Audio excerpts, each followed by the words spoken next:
Recording start किया, एक बार confirm करना सर।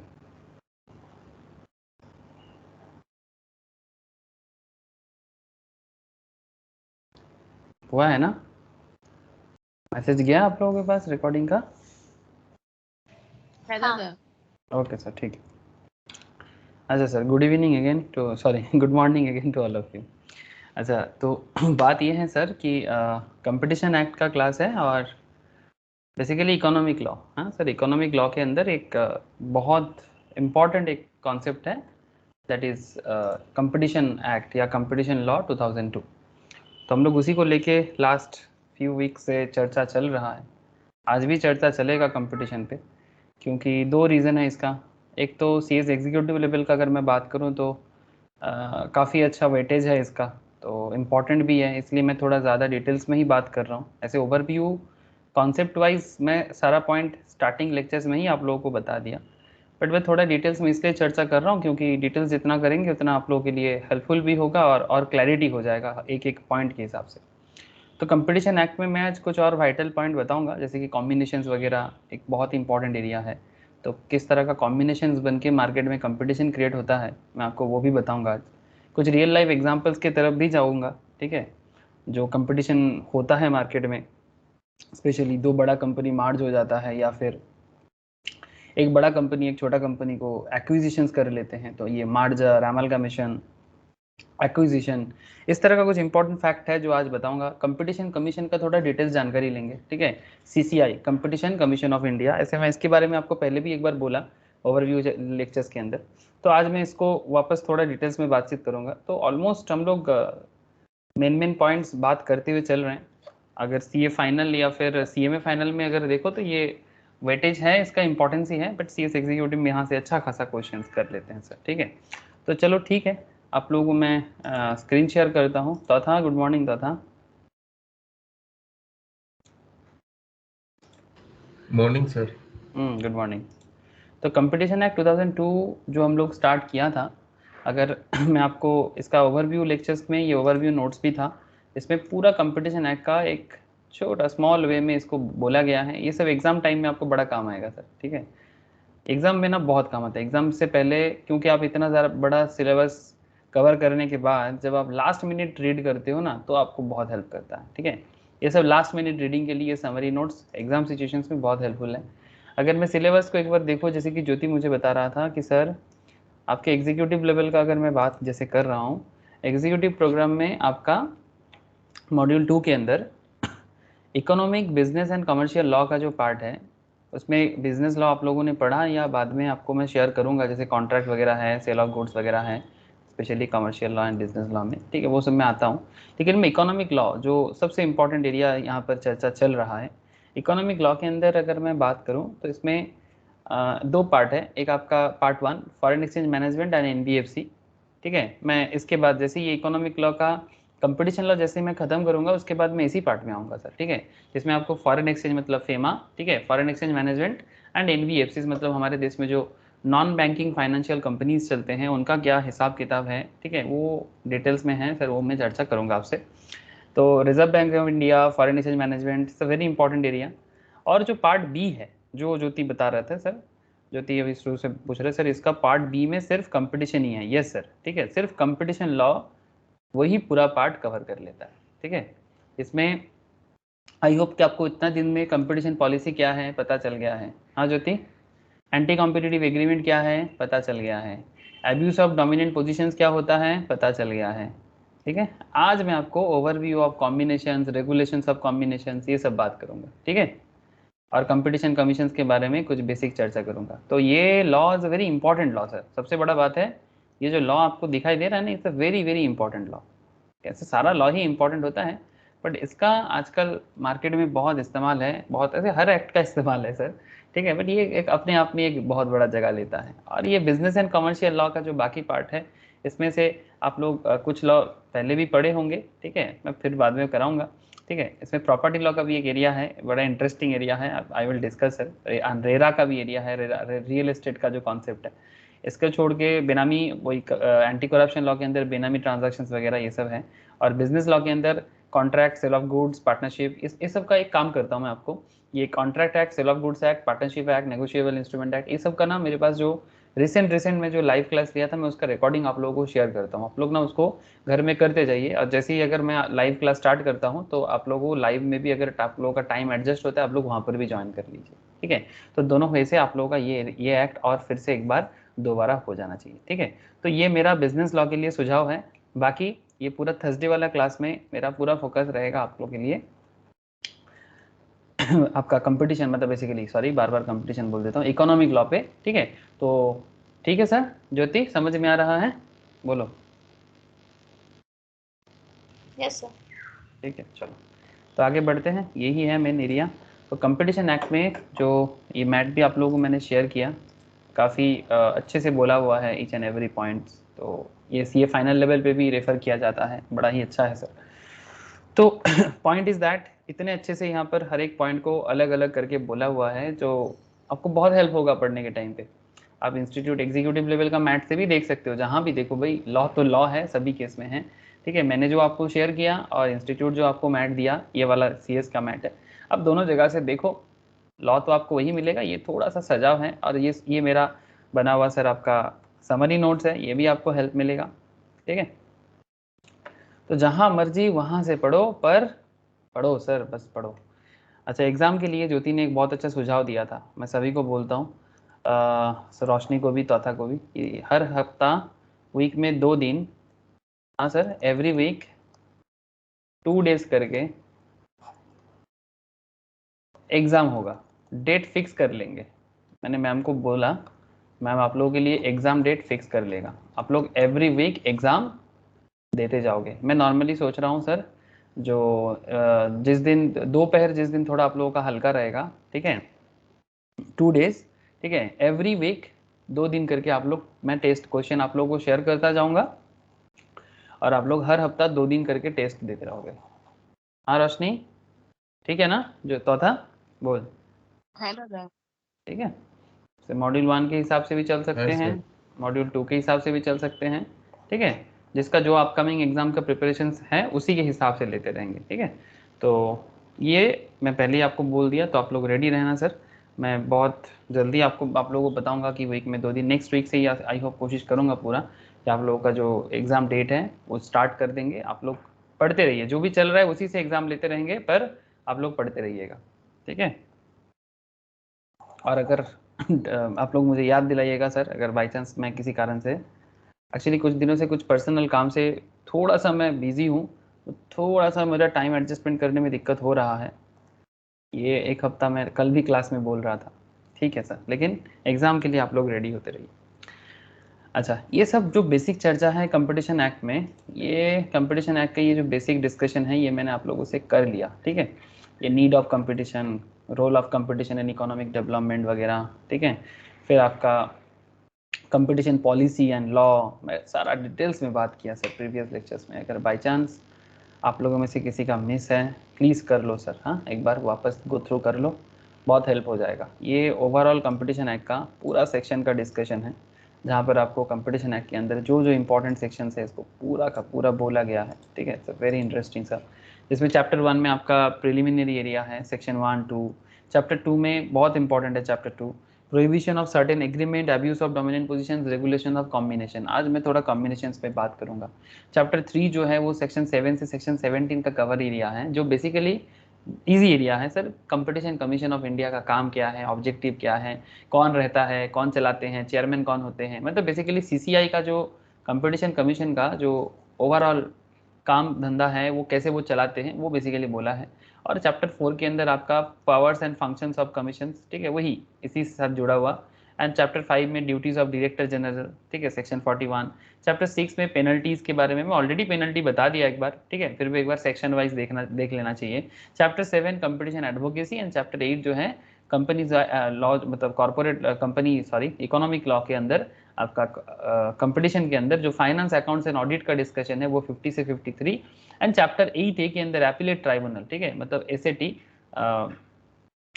आपका जो एपिलेट ट्राइब्यूनल है वो किस तरह से काम करते हैं, मतलब इवन इन कंपटीशन कमीशन के केस में, तो ये यहाँ पर बेसिकली बोला गया है, ठीक है।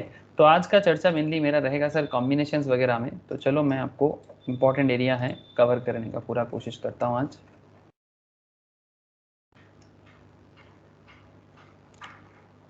देखो सर, एक बार अगर ओवरव्यू में समय दिया, फिर आप लोग अगर क्लास के अंदर डिटेल्स में थोड़ा सेक्शन वाइज पढ़ते हो ना, तो जब आप लोग खुद से भी घर में पढ़ोगे ना, आप लोग ईच एंड एवरी सेक्शंस को ना मतलब समझ पाओगे, क्या रीज़न है वो समझ पाओगे, रियल लाइफ एग्जाम्पल के साथ जोड़ के पढ़ोगे ना तो याद रहेगा। मैं इतना बोलूँगा आप लोगों को, ठीक है।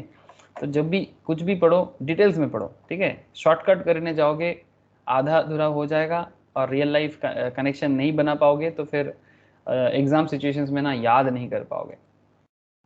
तो बहुत इंटरेस्टिंग कुछ एरिया पढ़े थे सर, बिड रिगिंग, हाँ सर ये सब बहुत इंटरेस्टिंग एरिया था। कार्टेल बहुत बहुत ज़रूरी कॉन्सेप्ट था। एंटी कॉम्पिटिटिव एग्रीमेंट में दो तरह का एग्रीमेंट होता है, एक आपका हॉरिजॉन्टल टाइप का, एक होता है आपका वर्टिकल टाइप का, मैं बात कर चुका। ओके, बस एक बार आपको याद दिलाया। बहुत सारा केस लॉ पढ़ा, हाँ सर बहुत सारा केस लॉ। एक आपका एल्यूमिनियम फॉस्फाइड टैबलेट्स मैन्युफैक्चरर्स का केस था, हाँ, जिसमें सुओमोटो केस था एक, ठीक है। फिर आपका पी बी खारे प्रिंसिपल चीफ इंजीनियर का south eastern railway versus Odisha concrete का, ये वाला भी एक केस हम लोगों ने डिस्कस किया। बहुत सारे इससे पहले भी कुछ केसेस डिस्कस किया, ठीक है। फिर लास्ट दिन तो सर बीसीसीआई का एक केस था, हाँ, board of cricket control in India, उनका एक कॉन्सेप्ट था कंपटीशन के अंदर, वो भी मैंने बताया आपको, ठीक है। ओईसीडी का, ठीक है, इकोनॉमिक का जो ओईसीडी है सर वर्ल्ड वाइड, उनका भी एक केस था। तो इस तरह से कुछ वाइटल केस हम लोगों ने देखा, और यहाँ पर कुछ एक्सेप्शनल पॉइंट भी था कि जहाँ जो exceptions of anti competitive agreement, मतलब ऐसा कौन सा एग्रीमेंट है जिसमें एंटी कॉम्पिटिशन, मतलब कॉम्पिटिशन नहीं होता है, मतलब वो देखने में कॉम्पिटिशन है बट उसमें एंटी कॉम्पिटिटिव एग्रीमेंट लगता नहीं है, जैसे कि कॉपीराइट, पेटेंट वगैरह, ठीक है। उस जियोग्राफिकल इंडिकेशंस, आप लोगों मैंने उड़ीसा का रसगुल्ला, बंगाल के रसगुल्ला के बारे में बात किया था, ठीक है। तो दार्जिलिंग टी के बारे में बात किया था, सेमीकंडक्टर के बारे में बात किया था, ठीक है। तो इस तरह का काफ़ी इंपॉर्टेंट है। अब्यूज ऑफ डोमिनेंट पोजीशंस पे भी मैंने आपसे बात कर चुका, मतलब आपका डोमिनेंट पोजीशंस का आप इस्तेमाल करोगे तो वो भी एंटी कॉम्पिटिटिव बन जाएगा। तो इसमें आप देख सकते हो, एक होता है एक्सप्लॉयटेटिव, ठीक है, जिसमें आप दाम बढ़ा देते हो। एक्सप्लॉयट करने का मतलब क्या है कि भाई आपके पास पावर है, इसलिए आप जानते हो कि क्योंकि मेरे पास मोनोपोली है, मैं जो भी दाम बोलूँ कस्टमर को लेना पड़ेगा। तो ये बेसिकली क्या होता है सर, मार्केट को एक्सप्लॉयट करना, ठीक है, मार्केट को एक्सप्लॉयट करना, कस्टमर को एक्सप्लॉयट करना, ठीक है। और एक होता है एक्सक्लूजनरी, मतलब such as denial of market access, मतलब और किसी को मार्केट में आने नहीं देना, बिकॉज आप ही मार्केट में एक बड़ा प्लेयर बन गए हो, तो आप मार्केट को इन्फ्लुएंस करना चाहते हो कि भाई और कोई प्रोड्यूसर ना आए, जैसे बॉलीवुड में चलता है ना, ठीक है। बॉलीवुड में चलता है, अपने बिजनेस इंडस्ट्रीज में भी चलता है, एक टाइम पे तो बहुत चलता था, आजकल काफ़ी खुल गया है सर, ठीक है। आजकल पहले से ये मोनोपोली सिस्टम बहुत ज़्यादा ख़त्म हो रहा है धीरे धीरे, ठीक है। मार्केट ओपन होना ज़रूरी भी है, यही कंपटीशन एक्ट का सबसे बड़ा टारगेट भी है। मार्केट ओपन होना पड़ेगा, मार्केट को बांध के मत रखो, 4-5 प्लेयर्स के बीच में मत करो हर चीज़ में। हाँ, कुछ कुछ एरिया में अभी भी कुछ प्रॉब्लम है, रिस्ट्रिक्शन है, अलग बात, ठीक है। लेकिन अगर ईच एंड एवरी सेक्टर्स में मोनोपोली बना के रखेंगे तो फिर मुश्किल बढ़ता रहेगा। ओके, तो चलो मैं आपको एक इंटरेस्टिंग फैक्ट बताता हूँ कॉम्बिनेशंस के बारे में, ठीक है। फिर ये गूगल का भी एक केस था, गूगल के अगेंस्ट में भी एक प्रूव हुआ था सर 2018 में। गूगल पे, गूगल का जो पेरेंट कंपनी है 135 करोड़ का, उस पर भी पेनल्टी लगाया गया था, कमीशन ने स्लैम किया था, ठीक है। तो गूगल के अगेंस्ट में ये था कि गूगल और किसी को मार्केट में जगह नहीं बनाने दे रहे हैं, ठीक है। तो इट्स लाइक यूरोपियन यूनियन ने भी इसके अगेंस्ट, गूगल के अगेंस्ट में काम किया था, तो इस तरह का, ठीक है। इवन रिसेंटली तो ऑस्ट्रेलिया में भी ऐसा हुआ, ये जो बड़े बड़े प्लेटफॉर्म है लाइक गूगल, फेसबुक, ठीक है, ये लोग अपने मोनोपोली का इस्तेमाल करता है, ठीक है। तो ऑस्ट्रेलियन गवर्नमेंट के साथ भी मुश्किल हुआ, इवन वो बात ऑस्ट्रेलियन गवर्नमेंट इंडियन गवर्नमेंट को भी बोला, तो इंडिया भी थोड़ा बातचीत किया, बट इंडिया का भी अपना कुछ रेस्ट्रिक्शन है, ठीक है। तो कुछ इस तरह का बात, तो कुछ है, कुछ प्रॉब्लम है जो ये सब बड़े बड़े जायंट कंपनीज है आईटी सेक्टर्स में, लाइक गूगल है, फेसबुक वगैरह है, तो ये लोग मार्केट को अब्यूज करता है, डोमिनेंट पोजीशन का मिसयूज करते हैं सर। तो लेकिन बाद में उनको फाइन भी किया गया है। तो different concept, but I hope you understand कि किस तरह से मार्केट में ये डोमिनेंट पोजीशंस का इस्तेमाल किया जाता है। बीसीसीआई जैसे किया था, गूगल ने किया है, तो ऐसा बहुत सारे एग्जांपल्स मैंने आपके साथ लास्ट वीक में डिस्कस किया। तो आज का डिस्कशन है सर कॉम्बिनेशन। सर ये कॉम्बिनेशन क्या है सर, आप लोगों को ऐसा लग रहा होगा कि जैसे आप लोग मैथ्स में ऐसे स्पेशली जो लोग सीए फाउंडेशंस वगैरह पढ़ते हो या सीएमए वगैरह करते हो फाउंडेशंस में, या फिर अगर बचपन में साइंस था तो मैथ्स था तो उसमें परमुटेशन कॉम्बिनेशन एक होता था ना सर?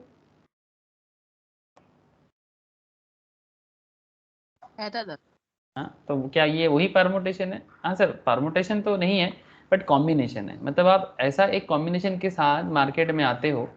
कुछ कंपनीज क्या करते हैं, कॉम्बाइन करके मार्केट को लीड करता है, मार्केट को रूल करना चाहता है।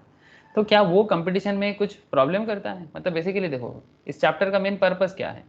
चैप्टर का पर्पस ये है कि competition was enacted by parliament to govern Indian competition law. It replace the archaic the monopolies and restrictive trade practices. MRTP को हटा के इंडिया से मोनोपोली को हटाने के लिए, या मोनोपोली का जो एडवर्स इफेक्ट इकोनॉमी में पड़ता है उससे इकोनॉमी को बचाने के लिए, ठीक है, ये कंपटीशन एक्ट को लाया गया।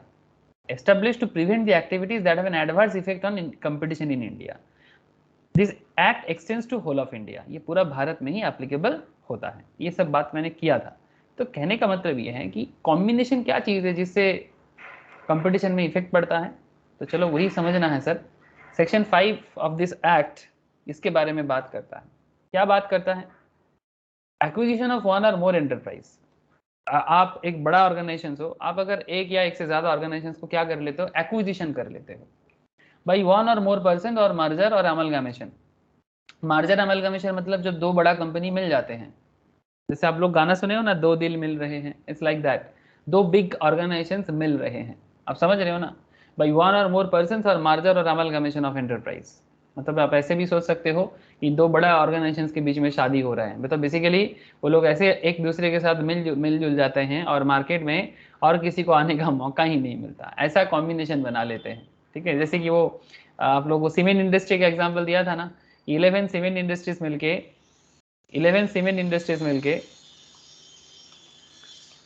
65% ऑफ मार्केट शेयर यूज कर रहा है। तो बेसिकली वो लोग एक तरह का एग्रीमेंट बना रहा है अपने बीच में, ये बेसिकली कार्टेल है, ठीक है, लेकिन एक तरह का कॉम्बिनेशन भी है, ठीक है। लेकिन ये यहाँ पर जो कॉम्बिनेशन में बात करेंगे सर, ये एग्रीमेंट वाइज होगा। तो यही कॉम्बिनेशन मार्केट को कितना प्रॉब्लम में डाल सकता है, कितना एंटी कॉम्पिटिटिव एनवायरनमेंट क्रिएट कर सकता है, इसी के बारे में मेनली ये बात है सर।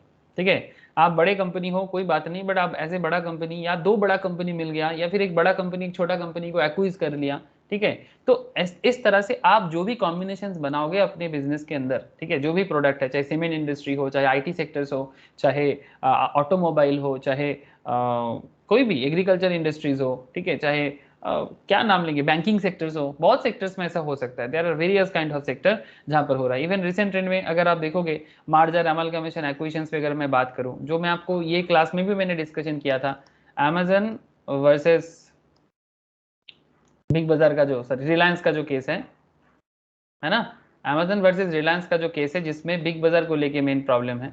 रिलायंस बिग बाजार को क्या कर लिया, खरीद लिया ना सर। रिलायंस बिग बाजार को एक्विजिशन किया ना, क्या बोलते हो?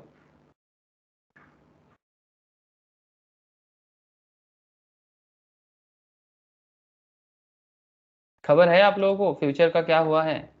बिग बाजार का सारा बिजनेस रिलायंस अपने नाम पे कर रहा है सर, क्योंकि वो एनसीएलटी ने बता दिया। अब एक्चुअली अमेजन का बात सुनना नहीं चाहता है, और इवन रिलायंस ने ये भी बता दिया, कि अब वो बिग बाजार के जितने सारे एम्प्लॉयज़ हैं सबको वो अपने एम्प्लॉय बना लिया।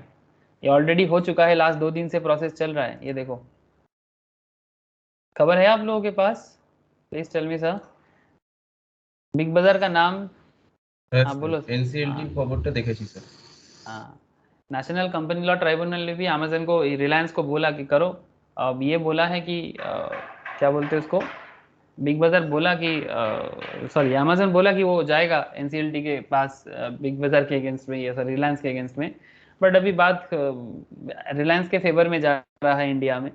तो Big Bazaar to reopen as Reliance Retail stores next week. Mukesh Ambani takes over 200 Future Retail outlets, 200 Future Retail outlet, क्योंकि पहले इनके बीच में डील हो चुका था ये 28 फरवरी का है खबर। Most of the Future Retail Big बाजार stores remain shut throughout the weekend along with online preparations. Reliance Industries which had sublease these premises, actually Reliance Industries इसको ये सबको सबलीज दिया था to Future in 2020 will reopen this as Reliance stores after missed payments by Future. ठीक है, ये future ने payment नहीं कर पाया तो अभी सारा का सारा स्टोर रिलायंस ले लेगा। ठीक है, यही डील था उनका और वही हो रहा है। Most of the Future Retail limited Big बाजार stores remain shut throughout the weekend along with online operations. मैं भी बिग बाजार से ऑर्डर करता था, तो ऑर्डर कर रहा था इनके स्टोर पे कुछ नहीं था सर। मतलब मैं बिग बाजार से ऑनलाइन में ऑर्डर कर रहा था ग्रोसरीज वगैरह, तो मैं देखा कि कुछ नहीं है, सारा का सारा खाली है। तो with Reliance Retail all set to reopen them as Reliance brand stores in the next week. तो चल रहा है पूरा process. Reliance is preparing the take over the flagship supermarkets by Future for missed lease payments, मतलब जो पेमेंट उनको करना था, and Future e commerce mobile app and website were also not available for online ordering. We regret to inform you that currently stores are non-operational for 2 days. ये कौन बताया? Big Bazaar respond to a Twitter users who complained about a closure. Reliance is rebranding the future stores after the company failed to make payments to Reliance, source told to Reuters. While Future has more than 1700 outlets and Reliance will rebrand to 200 of the retail. 1700 outlets में से 200 retail को ही rebrand कर रहा है because payment फेलियरिटी के कारण। Companies Big बाजार stores, the remaining stores will continue to be run by Future Retail. बाकी स्टोर्स फ्यूचर ही अभी चलाएगा जब तक बाकी डील कंप्लीट नहीं होता है। ठीक है, जब तक बाकी डील कंप्लीट नहीं होता है तो ये पूरा प्रोसेस धीरे धीरे रिलायंस चलाएगा। Reliance is the process of taking stock, rebranding and transferring 30,000 Future Retail and Future Lifestyle employees. 30,000 जो एम्प्लॉइज हैं इनका रिटेल का एंड लाइफस्टाइल का, to rolls of its manpower and staffing from Reliance SMSL, जो Reliance का smart कुछ नाम दिया है। According to the report, the first tranche of the stores are set to be opened as early as in the next 2 days. Reliance has transferred lease from some of the stores of Future to its name and sublet them to Biyani's firm. Biyani matlab Future Group. However, since Future was not able to pay the lease rent, Reliance is now making over. Reliance has offered store staff jobs and existing terms. Earlier, Future had told stock exchange that the company was scaling down its operations. समझ रहे हैं sir? हाँ, इससे क्या हो रहा है? Amazon अभी भी केस पेंडिंग है, लेकिन ये बेसिकली ये जो रिलायंस कर रहा है ये फ्यूचर के साथ रिलायंस का जो डील हुआ था उसमें फ्यूचर फेलियर हो रहा है। और उस फ्यूचर के फेलियर के कारण, मतलब फ्यूचर ग्रुप मतलब बियानी, किशोर बियानी, बिग बाजार वाले जो हैं उनके फेलियरिटी के कारण ये 200 स्टोर में रिलायंस का अधिकार आ जाएगा बिकॉज पेमेंट डील के फेलियरिटी हो रहा है सर। ठीक है, अब अमेजन इसके अगेंस्ट में केस कर रहा है, लेकिन रिलायंस भी अपना हक क्यों छोड़ेगा? ठीक है, अब देखो कहाँ तक खेल जाता है। अब ये केस तो पेंडिंग रहेगा, लेकिन स्टोर तो रिलायंस ओपन कर ही लेगा, 200 स्टोर तो ओपन कर लेगा, बाकी फ्यूचर ग्रुप के अंडर में चलेगा। मतलब एक बहुत बड़ा टर्मोइल चल रहा है, एक एक्विजिशंस कॉम्बिनेशंस का एक बहुत बड़ा प्रॉब्लम चल रहा है। तो ये सब रियल लाइफ में आपको और भी देखने को मिलेगा। ये तो बस रिसेंट एक कॉन्सेप्ट है, इसके बारे में मैं पहले भी आपको बोला था कि कंपटीशन कमीशन से लेके एनसीएलटी से लेके सिंगापुर आर्बिट्रेज से लेके, ठीक है, ट्राइब्यूनल से लेके, मतलब कहाँ कहाँ इसके बारे में बात नहीं हुआ। Indian Supreme Court, Indian Delhi High Court, हर जगह में ये सब मैटर में चर्चा चल रहा है सर। ठीक है, तो चर्चा के साथ रहिए तो आपको और क्लैरिटी हो जाएगा। The acquisitions of one or more enterprise by one or more persons or merger or amalgamation of enterprise shall be combination of such enterprise and persons or enterprise. If any acquisitions, अगर कोई बड़ा company, acquisitions मतलब basically एक big company होगा, एक small companies होगा। ठीक है, the parties to the acquisitions, जो बेसिकली acquisitions का भागीदार है, पार्टीज जो हैं, being the acquirer and the enterprise, एक acquire करेगा और दूसरा enterprise, whose control, जिसका control, shares, voting rights or assets have been acquired. ठीक है, और आर बीइंग एक्वायर्ड जॉइंटली, या तो आप किसी का वोटिंग राइट, कंपनी में वोटिंग राइट ले लेते हो, किसी का क्या बोलते हैं उसको, वोटिंग राइट जॉइंटली ले लेते हो, मतलब दो कंपनी मिलके एक छोटा कंपनी का सारा राइट अपने अंदर ले लेता है, करता है। बिकॉज जो छोटा कंपनी है उसका कुछ मजबूरी होगा, कुछ पैसा पेमेंट का बात होगा, कुछ लोन का मैटर हो सकता है, तो बहुत सारे रीजन हो सकता है। लेकिन ये भी तो एक तरह का क्या हो गया, कॉम्बिनेशन।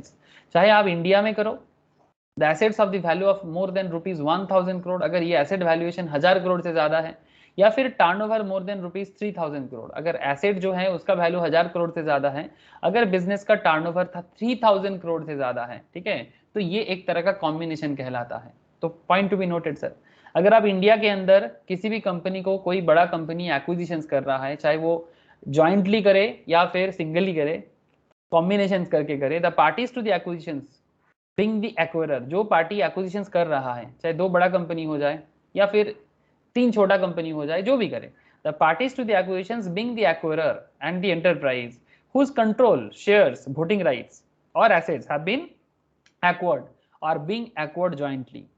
चाहे वो इंडिया में हो तो कितना वैल्यू का होना चाहिए, कम से कम 1000 करोड़ का एसेट्स वैल्यू होना चाहिए या फिर 3000 करोड़ का टर्नओवर होना चाहिए, तो उसको कॉम्बिनेशंस के अंदर डाला जाता है।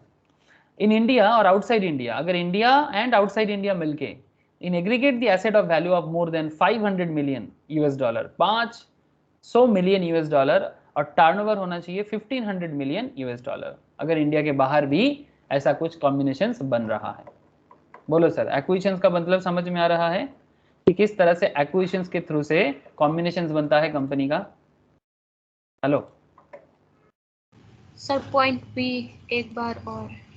पॉइंट बी सिंपल है, अगर इंडिया या इंडिया से बाहर, आउटसाइड इंडिया, ऐसा होता है ना, कोई बाहर का कोई कंपनी, दोनों मिलके, ठीक है, एसेट ट्रांसफर हो रहा है, मतलब बाहर का कंपनी, जैसे अमेजन एक बाहर का कंपनी है, ठीक है, या फिर इंडियन कंपनी बाहर जाके किसी कंपनी के साथ कॉम्बिनेशन बना रहा है, ठीक है, तो वो बाहर के कंपनी के साथ जब आप कर रहे हो इन इंडिया और outside India, in aggregate the asset of the value of more than 500 million US dollar, 500 million US dollar से ज्यादा का वैल्यूएशन वाला कंपनी के साथ, मतलब आप एक्विजिशंस कर रहे हो, मतलब जो टोटल एसेट्स का वैल्यूएशन है वो 500 मिलियन से भी ज्यादा है। 1 मिलियन का मतलब होता है इंडियन वैल्यू में 10 लाख, उसको इनटू डॉलर करो सर।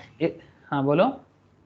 तो इन सिंपल बोलने से तो एसेट वैल्यू का 3 टाइम्स टर्नओवर। हाँ, इन सिंपल बोले तो एसेट वैल्यू का 3 टाइम्स टर्नओवर, एकदम बिल्कुल सही बोला सर। इसका 500 मिलियन है और इसका 1500 मिलियन है। तो अगर कोई भी दो कंपनी, किसी और कंपनी का कोई भी दो कंपनी ग्रुप वाइज, ठीक है, मैं ग्रुप के बारे में बात करूंगा, कॉम्बिनेशन से किसी बड़े कंपनी कोई छोटे कंपनी का इतना एसेट्स को क्या कर रहा है, एक्विज कर रहा है। क्या कर रहा है सर? एक्विज कर रहा है। एक्विज मतलब समझते हो ना, ले लेना, अपने अंदर समा लेना, सिंपल बात है। तो अगर आप किसी दूसरे कंपनी का एसेट्स या टर्नओवर एक्वाइज कर रहे हो तो इस केस में ये कॉम्बिनेशन कहलाएगा, ठीक है। सिमिलर पॉइंट में ये ग्रुप में भी बन सकता है। The group to which the enterprise whose control shares, आगे आगे सुनो पूरा क्लियर हो जाएगा। The group to which the enterprise whose control shares assets और voting rights have been acquired, मतलब एक ग्रुप को एक्वायर करना कैसे होते हैं?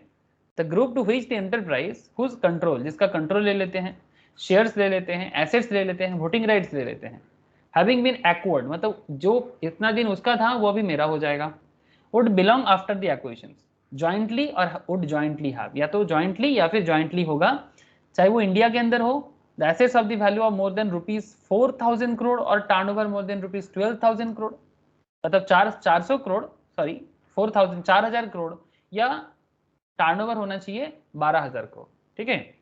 ये ग्रुप, अगर ग्रुप मिला के कर रहे हैं सर कोई, ठीक है, अगर ग्रुप मिलके कर रहे हैं, the group to which the enterprise whose control shares assets or voting rights have been acquired or are being acquired would being belong to the acquisitions jointly, मतलब जब jointly हो रहा है तब ये 4000 करोड़ अगर एसेट का वैल्यू है और अगर टर्नओवर है तो 12000 करोड़ का होना चाहिए।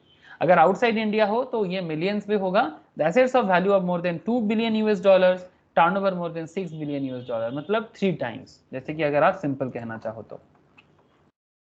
तो कॉम्बिनेशन इस तरह से बड़ा कंपनी छोटे कंपनीज को साथ या मर्जर करके एक्विजिशंस करके बना सकता है। मतलब बड़े बड़े कंपनीज अपने बीच में क्या कर रहा है सर? कॉम्बिनेशन बना रहे हैं, ठीक है, जिसका एसेट का वैल्यूएशन या टर्नओवर का वैल्यूएशन ऐसा होना चाहिए। आगे आगे सुनो और क्लैरिटी देते हैं सर, एकदम कैलकुलेशन के साथ बताएंगे। Acquiring of control by a person over an enterprise when such persons have already direct और indirect control over another enterprise. बड़ा सिंपल बात है ना, acquiring of control by a person over an enterprise when such person has already direct or indirect control over another enterprise, engaged in production, distribution or trading of similar or identical or substitutable goods or provision of a similar or identical or substitutable service।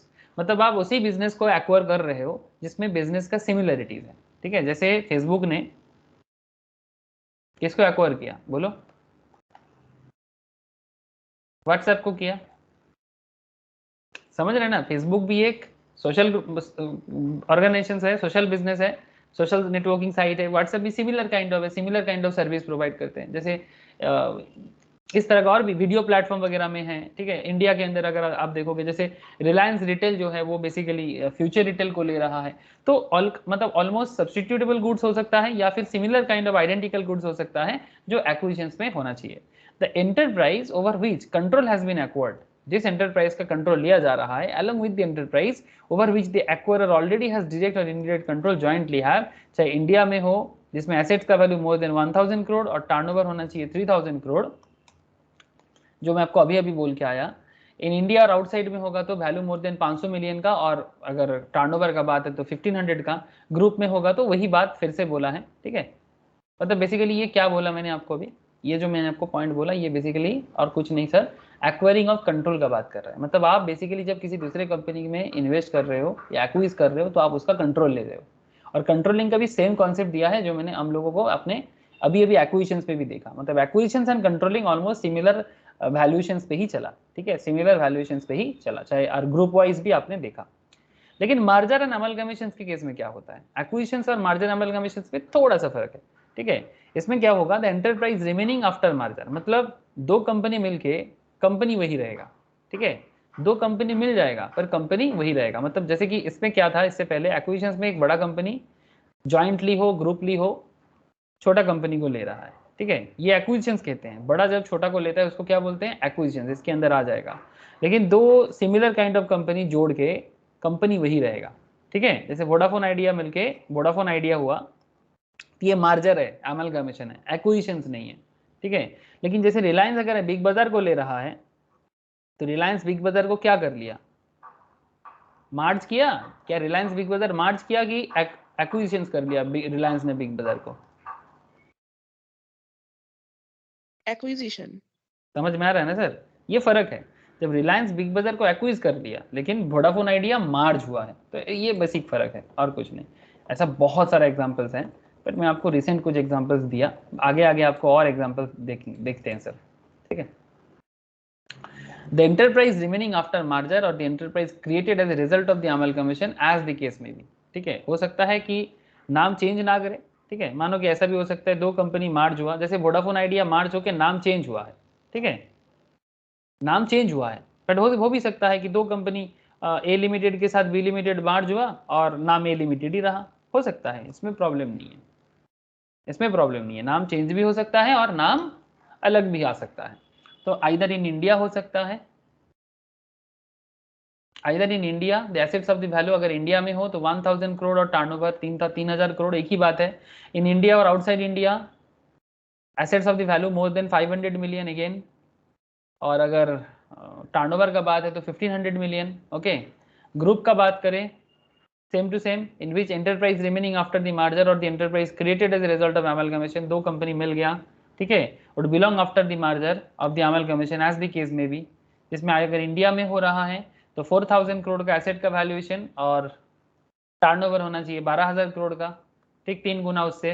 और अगर India और outside India हो रहा है तो फिर US dollar के हिसाब से 2 बिलियन का और 6 बिलियन का अगर टर्नओवर का बात करें तो इस तरह से आपका कॉम्बिनेशन बन सकता है। मैं आपको मैथमेटिकली अभी दिखा रहा हूँ, रुको। For the purpose of this sections आपको कुछ समझना चाहिए। कंट्रोलिंग का क्या मतलब है sir, control includes controlling the affairs और मैनेजमेंट। कंट्रोल मतलब आप किसी दूसरे कंपनी का मैनेजमेंट और अफेयर्स को ले रहे हो, है ना। जब एक कंपनी दूसरी कंपनी में इन्वेस्ट करता है ना सर, तो उसका कंट्रोलिंग ले लेता है। आप समझ रहे हो ना सर, ये हर बिजनेस में होता है। अगर मैं रिसेंट एग्जाम्पल्स में, जैसे मानो हमारे देश में बिग बास्केट ले सकता हूँ एग्जाम्पल के तौर पे।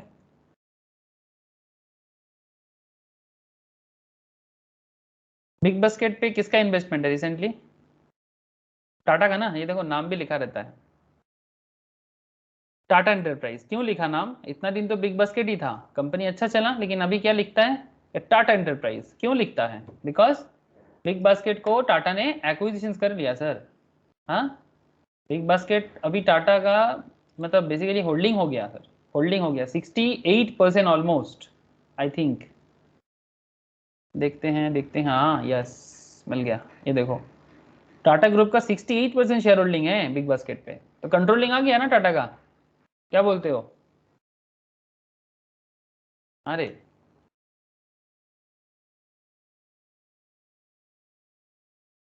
यस सर, 51% से ज़्यादा। ज़्यादा है। एग्जाम्पल के तौर पे और एक कंपनी का नाम याद आ रहा है सर, फ्लिपकार्ट।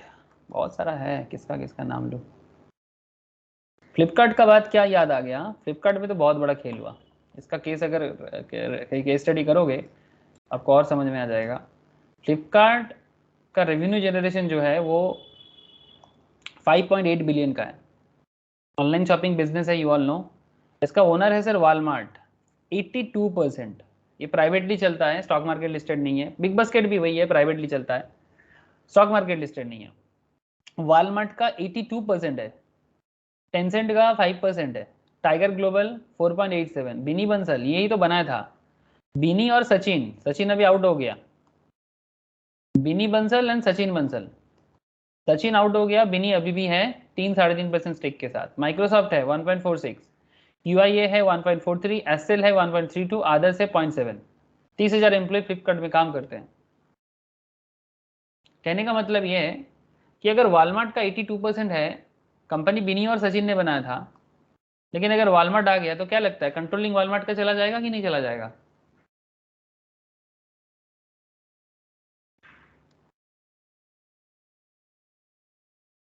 क्या सर, क्या लगता है, बोलो। कंट्रोलिंग तो चला जाएगा ना। सचिन और बिनी बनाया था, फाउंडर था, फाउंडर होने से ही कंट्रोलिंग रहेगा ऐसा बात नहीं। अगर किसी और ने एक्वाइज कर लिया या फिर किसी और मतलब अगर अमलगमेंट हो गया, मार्जर हो गया, कंट्रोलिंग चला जा रहा है परसेंटेज ऑफ शेयर होल्डिंग के हिसाब से, तो आपका कंट्रोलिंग जाएगा, नो डाउट जाएगा। तो यही बात है सर। हाँ बोलो। अभी अपेरेंटली अगर किसी एग्जाम्पल के साथ कनेक्ट करने से भारत पे में कर सकते हैं, जैसे हाँ असनीर ग्रोवर, हाँ वेरी गुड सर, बोलो बोलो। उसका क्या हुआ? उस मतलब वो सबसे ज्यादा स्टेक होल्ड करता है कंपनी में, बट एज अ फाउंडर और एमडी उसने रिजाइन तो कर दिया, बट स्टिल कंट्रोलिंग अगर वैसे देखने से तो सबसे ज्यादा, अगर 51% नहीं है फिर भी लार्जेस्ट स्टेक उसके पास है। लार्जेस्ट स्टेक है पर कुल मिला के नहीं है, मतलब होल्डिंग जैसा नहीं है ना। लेकिन इसने रिजाइन तो कर दिया, कुछ इनके अगेंस्ट में बातचीत हुआ और ये ऐसे ही थोड़ा सा आई डोंट नो, मैं इनके बारे में ज़्यादा जानता नहीं। ये बेसिकली आजकल बहुत पॉपुलर हुआ था স্যার इसके নিজের कारण। স্টেকের জন্য 4000 ক্রোড চেয়েছে, যে স্টেকটা যে 9 পয়েন্ট সামথিং। अच्छा, अपने स्टेक के लिए 4,000 करोड़ इसने मांगा, इसीलिए इसके मतलब वो बोर्ड बोर्ड एग्री উনি नहीं আর हुआ। ওনার ওয়াইফ আছে দুজনে, ওয়াইফ बोर्ड एग्री কন্ট্রোলার नहीं है। আছে, ডাইরেক্টর। अच्छा, लेकिन बोर्ड मानना नहीं चाह रहा है। স্যার মিস অ্যাপ্রোপ্রিয়েশন অফ ফান্ডের केस এসছে এগেইনস্টে ওয়াইফের। मैं भी थोड़ा बहुत देख रहा था, ये सब ऐसे बोल सकते हो, ठीक है। तो इट्स लाइक दैट सर, ऐसे बहुत सारे एग्जांपल्स आपको मार्केट में दिख रहा होगा। आगे आगे अगर मुझे और खबर मिलेगा ना, मैं आप लोगों के স্যার साथ और নিয়ার डिस्कस। বাইকেও তো পেটিএম নিয়ে নিয়েছিল। हाँ, नियर बाई को भी पेटीएम ले लिया था, यस, nearby.com को, ठीक है। तो इस तरह से कंट्रोलिंग क्या होता है, चला जाता है ना। तो बात यही है sir, for the purpose of this section, control includes controlling of affairs और मैनेजमेंट वन और मोर एंटरप्राइज आइदर जॉइंटली और सिंगली, चाहे आप जॉइंटली ले लो, आप सिंगली ले लो, ओवर अनदर एंटरप्राइज और ग्रुप, सिंपल बात है। किसी और एंटरप्राइज को ले सकते हो या फिर एक ग्रुप ऑफ एंटरप्राइज को भी आप ले सकते हो, यही ग्रुप का बात मैं कर रहा था, ठीक है। आई होप नाउ क्लियर हो रहा है। वन और मोर ग्रुप्स आइदर जॉइंटली और सिंगली और ओवर अनदर ग्रुप और एंटरप्राइज। ग्रुप का मतलब क्या है, group means two or more enterprise which directly or indirectly are in a position to exercise 26% or more of the voting rights in another enterprise. Group का मतलब क्या बोला competition act ने, group means two or more enterprise which directly or indirectly are in a position to exercise 26% or more of the voting rights in another enterprise, ठीक है, ये हो जाएगा ग्रुप, ठीक है। तो ग्रुप और कंट्रोलिंग ये दोनों चीज बहुत इंपॉर्टेंट है कॉम्बिनेशन के केस में। अच्छा, और क्या बात है ग्रुप में, appoint more than 50% of the member of the board of directors, मतलब जो ग्रुप बनेगा उसका 50% बोर्ड में रहेगा, जैसे असनी ग्रोवर का केस में आप लोग देख रहे हो आजकल, ठीक है। Appoint more than 50% of the members of the board of directors in other enterprise and control the management of affairs of the other enterprise. ऐसा सिमिलर एक और भी केस हुआ था, ये थोड़ा पुराना केस है, जैसे अभी असनी ग्रोवर के केस में आप लोगों ने देखा, फ्लिपकार्ट के केस में देखा, आपको उबेर का केस भी पता होना चाहिए, उबेर में भी ऐसा हुआ था। कालानिक ऐसा कुछ नाम है जो जिन्होंने उबेर को बनाया, मैं नाम पूरा भूल जाता हूँ, थोड़ा यूएस टाइप नाम है। फाउंडर जो है ये ट्रेविस, हाँ सही सही बोला, कालानिक सही बोला, ट्रेविस, हाँ ट्रेविस कालानिक, ये ठीक है, ट्रेविस कालानिक एंड गैरेट कैम्प, ठीक है, इन्होंने ये फाउंडर मेंबर है। इनका भी सिमिलर काइंड ऑफ कॉन्सेप्ट हुआ उबेर का।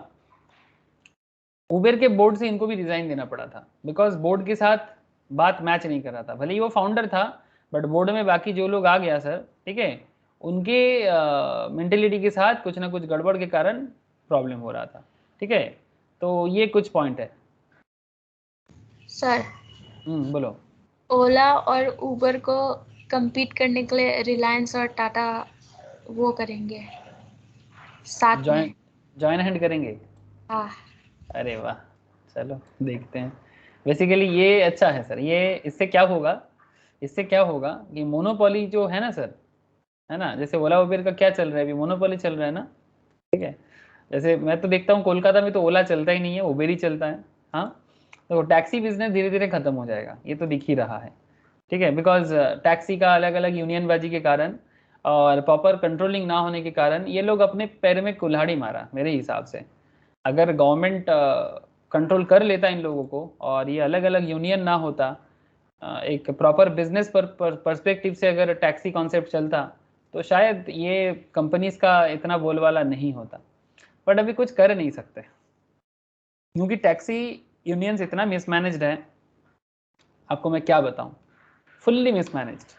कोई एक पार्टी एक को सपोर्ट कर रहा है, दूसरा पार्टी दूसरे को सपोर्ट कर रहा है, मतलब बहुत मुश्किल है। तो इस तरह से क्या हो रहा है, इनका बिजनेस और धीरे धीरे टैक्सी वाला भी पुराना हो गया है। मैं कोलकाता का बात कर रहा हूँ, ऐसे हर सिटी का अपना अपना प्रॉब्लम है। तो ओला उबेर जिस तरह से मार्केट को एक्वायर कर लिया है, स्पेशली मैं उबेर का बात करूंगा, ओला कुछ शहरों में है बहुत अच्छे से, बट कोलकाता जैसे शहरों में तो उबेर का बहुत ज़्यादा है। ओला भी बहुत सिटी में है, बहुत सारा सिटी में ओला का भी बोलबाला है, बट ये थोड़ा सा मोनोपोली हट जाए ना, अच्छा रहेगा सर, हमारे लिए अच्छा रहेगा, क्या बोलते हो? हाँ सर, पब्लिक के लिए अच्छा होगा कि नहीं होगा? है दादा। बहुत अच्छा होगा। ये जो अनप शनप दाम बोलता है ना डिमांड सिचुएशन में। স্যার এখন আরো তো অনেক কোম্পানি তারপর আসছে। আসতেও চায় না। हाँ हाँ, बोलता था। স্যার আরো অনেক কোম্পানি আসছে কিন্তু অতটা ব্র্যান্ডিং করতে পারছে না, এদের জন্য ডাউন हाँ করে দিচ্ছে। हाँ, ऑब्वियसली प्रॉपर वही तो बात है, इसीलिए तो बड़ा कोई चाहिए। जैसे उबेर जैसे इतने बड़े ब्रांड को हराने के लिए, या फिर कॉम्पिट हराने के लिए नहीं बोलूंगा, इस कोई हार जीत का खेल है नहीं, इट्स कंपटीशन, प्योर कंपटीशन। तो कंपटीशन के लिए, हाँ बोलो। अभी मतलब बाइक से अगर करने से तो रैपिडो है, और मतलब अच्छा खासा मार्केट है रैपिडो में। बाइक बाइक कैब सर, भी नहीं आया रैपिडो का, हाँ बाइक सर्विस ही दे हाँ रहा बाइक है। सर, हाँ बाइक सर्विस ही दे रहा है। बाइक से सिर्फ बनेगा नहीं सर, बाइक तो मतलब कुछ लोगों को ही कनेक्ट স্যার करता है। র্যাপিডো উবেরের থেকে ডাউনেই আছে, উবের বেশি চলে র্যাপিডোর থেকে। उबर ज्यादा चलता है। স্যার ওই উবের বাইক যেটা আছে না, ওটা हाँ স্যার हाँ हाँ, র্যাপিডোর থেকে ওদের ইয়ে অনেক বেশি, প্রায় 60-70% মার্জিন বেশি ওদের। बाप रे। तो ये सब चीज़ आप लोगों के दिमाग में घुस ही रहा है, ठीक है। तो कंपटीशन कितना इंपॉर्टेंट हो रहा है आप समझ रहे हो ना। चलो भाई, आप लोग कनेक्ट कर लिया, मेरा काम आसान हो गया। अच्छा चलो आगे देखते हैं, और क्या बात है सर। वैल्यू ऑफ एसेट्स, मतलब ये जो पॉइंट हम लोग अभी पढ़ रहे हैं, इसमें आपको मैं क्या बोला, कंट्रोल क्या है, ग्रुप क्या है, ठीक है। तो ग्रुप मतलब दो बात याद रखिए सर। ग्रुप मतलब group means two or more enterprise which directly or indirectly are in a position to exercise 26% or more of the voting rights in another enterprise. This is the point. Another point is appoint more than 50%. Appoint more than 50%, 50% से ज्यादा member of board of directors in other enterprise में रहेगा। And point number 3, control the management or affairs of the other enterprise, ठीक है, तब आपका group बनेगा। Point number C बताते हैं ग्रुप के केस में, the value of assets shell be determined by taking the book value of assets as shown, book value in the audited books of accounts of the enterprise। मतलब ये जो book value का बात कर रहा हूँ मैं, ये जो भी कंपनी का जो बुक मतलब account of books of accounts maintain होता है, उसमें जो ऑडिट हुआ है वो डिटेल्स लेके वैल्यू मेंटेन करेगा। In the financial year immediately preceding the financial year in which the date of proposed merger falls, ठीक है, जस्ट जिस दिन ये लोग मार्च करेगा उसका एकदम जस्ट प्रीसीडिंग फाइनेंशियल ईयर का data as reduced by any depreciation, अगर बिजनेस का कोई डिप्रिसिएशन है, मतलब एसेट्स में डिप्रिसिएशन है। And the value of assets will include the brand value, value of goodwill, value of copyright, patent, permitted use of collective mark, मतलब जो क्या बोलते हैं उसको, कलेक्टिव मार्क, रजिस्टर्ड जो भी मार्क वगैरह होता है उस तरह का, registered proprietor, registered trademark, registered user homonymous, geographical indications, ठीक है, मतलब जो भी रजिस्टर्ड उस यूजर का जो भी होमोनिमस इन द सेंस उसके पास परमिशंस वगैरह है, जियोग्राफिकल इंडिकेशंस है, जियोग्राफिक डिजाइन लेआउट है, ठीक है, design of similar other commercial rights है, जो भी है वो सारा का सारा वैल्यूएशन के अंदर काउंट किया जाएगा, ठीक है। तो इस तरह से बिजनेस का वैल्यूएशन होता है, ठीक है, काउंट किया जाएगा। तो ये कंपटीशन एक्ट के अंदर क्लियरली बोला गया है, अगर कोई ग्रुप किसी का कंट्रोलिंग ले रहा है तो सारा चीज पे कंट्रोलिंग लेगा, सारा चीजों पे कंट्रोलिंग ले लेता है, ठीक है। तो ग्रुप एंड कंट्रोलिंग इस तरह से काम करते हैं। तो ये तो बात है, ठीक है, मतलब ग्रुप बनने से, कंट्रोल बनने से खराब बात तो बिल्कुल नहीं है, बात है कि कॉम्बिनेशन किसको बोलते हैं। कॉम्बिनेशन तो पहले समझ लेते हैं, उसके बाद देखेंगे कि क्या ये मार्केट को खराब करेगा कि अच्छा करेगा। तो कैटेगरी ऑफ कॉम्बिनेशंस दो मैटर में हो रहा है फिर यहाँ पर, एक हो गया एक्विजिशंस करके, कोई बड़ा कंपनी छोटा कंपनी को एक्विज कर ले रहा है, या फिर मार्जर या अमलगमेंट हो रहा है, दो बड़ा कंपनी मिल रहा है, जैसे कि आपको बोला दो दिल मिल रहा है टाइप का, ठीक है, या दो बिजनेस शादी कर रहा है इस टाइप का। तो acquisition of control bye acquisition shares, voting rights etcetera, and acquisition का और एक क्या है, acquisition of control over the enterprise. एक हो गया आप वोटिंग राइट्स वगैरह ले लेते हो, शेयर्स राइट्स वगैरह ले लेते हो, और एक होता है आपका कंट्रोल आ जाता है मैनेजमेंट पे, ठीक है। तो दो तरह का एक्विजिशन हो सकता है, एक आपका कंपनी के शेयर्स में कंट्रोल आएगा, वोटिंग राइट्स में कंट्रोल आएगा, और एक आपका एंटरप्राइज पे कंट्रोल आएगा, ठीक है। तो ये दो तरह का कंट्रोलिंग एक्विजिशंस के थ्रू से आता है। अब control includes controlling the affairs of the management, जो मैं आपको बार बार बोल रहा हूँ कि कंपनी का मैनेजमेंट की भी, मतलब जो बोर्ड पैसा लगाएगा, जैसे फ्लिपकार्ट में किसका चलता था पहले सर, फ्लिपकार्ट में पहले ऑब्वियसली बिनी और सचिन का चलता था, है ना, सचिन और बिनी का ही चलता था, ये लोग फाउंडर मेंबर था। लेकिन जैसे ही धीरे धीरे फ्लिपकार्ट अपने बिजनेस का वैल्यूएशन बढ़ाने के लिए अलग बड़े बड़े कंपनीज में इन्वेस्ट किया, जैसे फ्लिपकार्ट में इन्वेस्ट कौन किया, मेनली वॉलमार्ट किया। वॉलमार्ट एक्चुअली अमेजन से भी पुराना एक ब्रांड है यूएस का। अब अमेजन ऑनलाइन करके बहुत बड़ा हो गया था, तो वॉलमार्ट ने देखा कि भाई मेरा ऑनलाइन अगर मैं करूंगा तो लोग बोलेगा कि भाई तुम देख देख के कर रहे हो, ठीक है। तो वॉलमार्ट ने सोचा कि एक काम करते हैं कि अमेजन इंडिया में आके बहुत पैसा कमाया, तो मैं भी इंडिया चलता हूँ। तो इंडिया का जो उस टाइम पे सबसे बेस्ट था फ्लिपकार्ट था, तो उस पर आ गया। और वॉलमार्ट आया तो सही, बट कंट्रोल भी ले लिया फ्लिपकार्ट का। The control includes controlling the affairs of management by one or more enterprise or group, either jointly or singly over another enterprise or group. The threshold mentioned in the section 5 can be further simplified with the help of following table. तो ये table देखो आपको थोड़ा समझ में आ जाएगा। मतलब जब किसी कंपनी का एसेट्स पे आप इन्वेस्ट करते हो, कितना मिनिमम कितना होना चाहिए, थ्रेशोल्ड मेंशन, मतलब एक लिमिट तो होना चाहिए ना। तो इस लिमिटेशन के बारे में बोला कि ये थ्रेशोल्ड एप्लीकेबल होता है कि भाई इतना होने से माना जाएगा कि भाई आपका कंट्रोल हो रहा है। जैसे अगर आप इंडिया के अंदर कर रहे हो, जॉइंट एसेट्स अगर कर रहे हो आप, ठीक है, जॉइंट एसेट्स अगर कंपनी का ले रहे हो, अगर एंटरप्राइज लेवल में है तो 1000 करोड़ का है, अगर ग्रुप लेवल में कर रहे हो तो 4000 करोड़ का, मतलब ग्रुप ऑफ कंपनीज का बात है तो 4000, एक सिंगल एंटरप्राइज कॉन्सेप्ट में करो तो 1000 करोड़ का, जॉइंट टर्नओवर करोगे तो 3000 करोड़, अगर ग्रुप में करोगे तो 12000 करोड़, ग्रुप के 4 गुना बढ़ जाएगा। जॉइंट टोटल एसेट्स अगर इन इंडिया एंड आउटसाइड, भारत एवं भारत के बाहर अगर कोई कंपनी में आपका ऐसा कंट्रोलिंग जा रहा है, तो joint assets normally 500 million enterprise level में, और ग्रुप लेवल में करे तो 2000 million. Minimum Indian component 500 crore, group level में भी 500 करोड़, ठीक है। लेकिन जॉइंट टोटल टर्नओवर इधर 1500 मिलियन, इधर 6000 मिलियन, और मिनिमम इंडियन कंपोनेंट 1500 करोड़, इधर है 1500 करोड़, ठीक है। इंडियन जो कंपनी का कंपोनेंट ले रहा है कॉम्बिनेशन पे वो 1500 करोड़। तो minimum Indian component 500, minimum Indian component 1500, लेकिन जॉइंट टोटल टर्नओवर 1500 मिलियन से लेके ग्रुप लेवल में 6000 मिलियन तक जा सकता है। तो ये मेनली क्या डेटा शो कर रहा है कि भाई इतना लेवल का जब आप बिजनेस में कॉम्बिनेशन बना रहे हो तो एक तरह का कॉम्बिनेशन बन रहा है, और मार्केट में एक अलग लेवल का मोनोपोली क्रिएट हो सकता है। अब वो बात अलग है कि वो मोनोपोली मार्केट को कितना इकोनॉमिकली प्रॉब्लम में डालेगा कि अच्छा करेगा। जैसे कि मानो अगर रिलायंस और टाटा एक होता है, ठीक है, और उबेर को, ओला को कम्पीट करता है, तो गुड फॉर द मार्केट मेरे हिसाब से, ठीक है। लेकिन जरूरत से ज्यादा भी मुश्किल हो जाएगा। It is important to note here that under section 20 subsection 3 the central government shall at the expiry every 2 years, हर 2 साल की एक्सपायरी के बाद, in consultation with the commission, competition commission के साथ कंसल्टिंग करके by notification, enhance or reduce the value of assets, valuation of asset का valuation को एनहांस भी कर सकता है, क्योंकि सर एसेट्स का वैल्यू क्या होता है, रीवैल्यू होता है ना। ये जो एसेट का जो वैल्यू है ये रीवैल्यू होगा। रीवैल्यू में जो एसेट डिप्रिशिएबल है उसका एसेट का वैल्यू गिरेगा, और जो एसेट्स एप्रिशिएबल है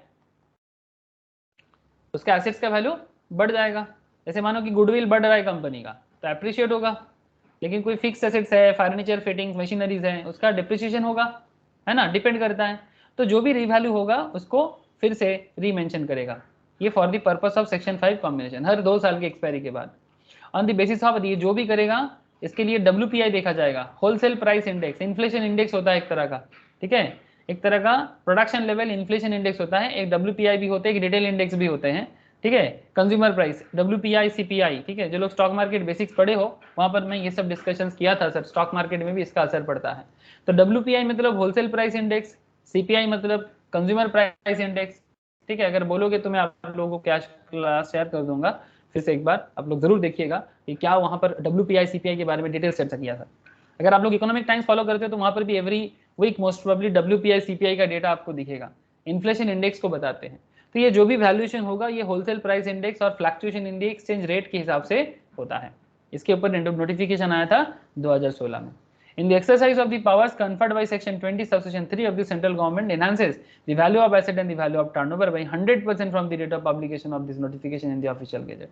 The publication date is also 4th March 2016. 4th March 2016 में गवर्नमेंट ने एक न्यू थ्रेशोल्ड लिमिट दिया अंडर सेक्शन 5 में। देखो sir, threshold applicable joint asset के केस में बढ़ गया सर, 2000 करोड़ 8000 करोड़ ग्रुप का, जॉइंट टर्नओवर के केस में 6000 करोड़, ग्रुप लेवल में 24000 crore. In India and outside में joint total assets 1000 million, group level में 4000 मिलियन। मिनिमम इंडियन कंपोनेंट इधर भी 1000 इधर भी 1000। Minimum Indian component enterprise level में 3000 करोड़ 3000 करोड़ दोनों केस में, लेकिन जब जॉइंट टोटल टर्नओवर का बात है तो 3000 मिलियन और इधर हो सकता है 12000 मिलियन, ठीक है। तो ग्रुप का मतलब समझ गए ना, group means 2 or more companies enterprise which directly or indirectly are in a position to exercise at least 26% of the voting rights and appoint more than 50% of the board members of control and the management। इसका notification भी 4th मार्च 2016 को government ने declare किया। The government has exempted group exercising less than 50% of voting rights in another enterprise from the application of section 5 of the act for a period of 5 years from the date of notification। Notification देके वो जो 50% voting right का जो exam मतलब जो power दिया जाता है उसको एग्जेम्प्ट कर सकता है, जिसके बारे में भी गवर्नमेंट बोला। मैं आपको आगे आगे बताता हूँ क्या कॉन्सेप्ट है। The government has exempted group exercising, ये जो ग्रुप मिलके जो कंपनी पे जो कॉम्बिनेशंस करके जो लेता है, ठीक है, the group exercising less than 50% voting right in another enterprise from the application of section 5 of the act or for a period of 5 year from the date of notification. जिस दिन से नोटिफिकेशन देता है उसके बाद से 5 साल तक वो एग्जेम्प्टेड रह सकता है। किस तरह से वो आगे बताते हैं। Turnover shall be determined by taking into account the value of sales of goods and services. जो भी वैल्यूएशन होगा वो गुड्स, सेल्स एंड सर्विस के बेसिस में चूज किया जाएगा, और वैल्यू ऑफ एसेट्स के अंदर बाकी चीज भी आ जाएगा, जैसे कि book value of assets as shown in the audited books of accounts in the financial year immediately preceding the financial year in which the proposed merger falls as reduced by depreciation।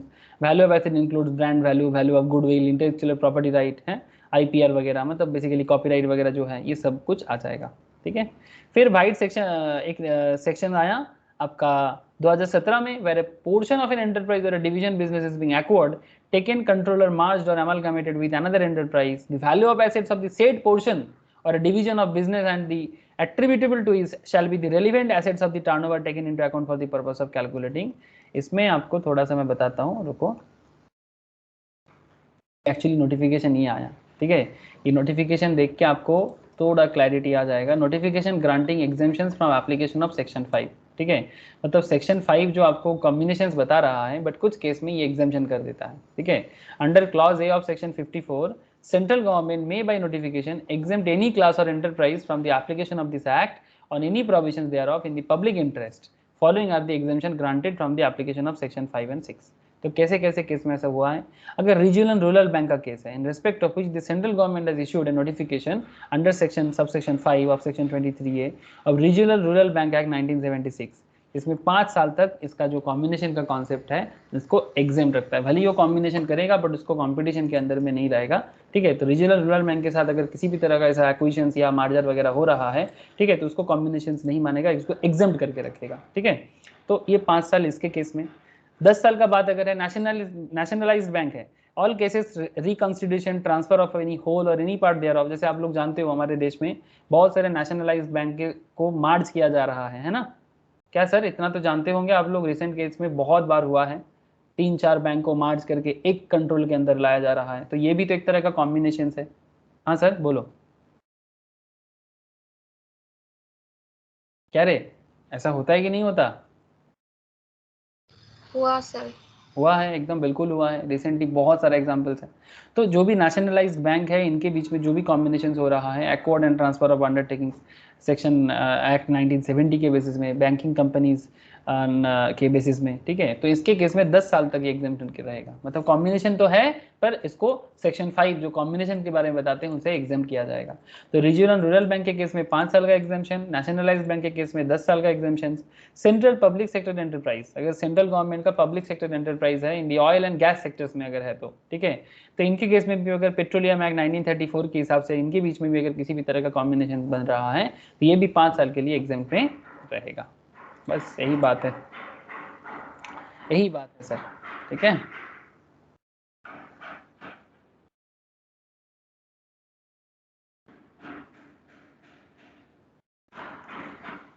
2016 में government ने क्या बोला, the group has exempted exercising less than 50% of voting rights. The government has exempted group exercising less than 50% of voting rights in other enterprise from the application of section 5 of the act for a period of 5 years from the date of notification 4th March में दिया।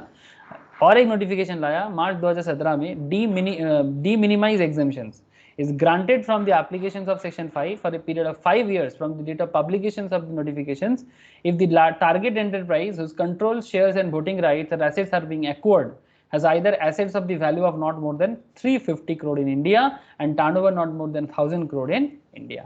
तो ऐसे cases में आपका जो exemptions है वो exempt को डी मिनिमाइज किया जा सकता है, ठीक है। De minimis exemption is granted from the application of section 5 for a period of 5 years from the date of publication of the notification if the target enterprise, मतलब जिसको एक्चुअली एक्वाइज किया जा रहा है या मार्ज होया जा रहा है, इसका control, shares and voting rights or assets are being acquired has either assets of value of not more than 350 crore, 350 crore से कम नहीं होना चाहिए और 1000 करोड़ से भी कम नहीं होना चाहिए, तो फिर ये नोटिफिकेशन का जो मतलब डी मिनिमाइज कॉन्सेप्ट है उसको एग्जेम्प्ट किया जाएगा।